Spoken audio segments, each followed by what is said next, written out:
Excusez-moi, Europe 1, il est à 20h07, une semaine après la découverte d'une tête de porc et d'une affiche antisémite devant le domicile de Christian Estrosi. Les enquêteurs se penchent sur la piste de la manipulation, Maëlle. Deux hommes de nationalité tunisienne interpellés cette semaine. Mais le profil de l'un des suspects interroge en raison de sa proximité avec l'équipe de campagne du maire de Nice, candidat à sa réélection, William Molinier. Oui, un Tunisien en situation irrégulière. Il était ces dernières semaines en lien étroit avec l'équipe du maire de Nice, un homme au profil d'informaticien, très diplômé selon une source proche de l'enquête. Alors pourquoi et pour le compte de qui aurait-il déposé cette tête de cochon ? Il est trop tôt pour dire qui sont les commanditaires, avance prudemment un policier. Plusieurs pistes sont explorées.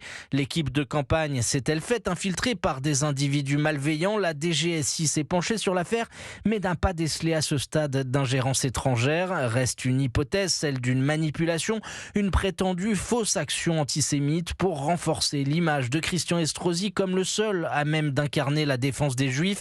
C'est une possibilité, mais il faut encore démêler tout cela, poursuit une source proche du dossier. De son côté, Christian Estrosi met en avant la thèse de l'infiltration. Il se félicite de l'interpellation rapide du suspect. Son avocat a indiqué qu'il allait se constituer partie civile dans ce dossier. William Molinier.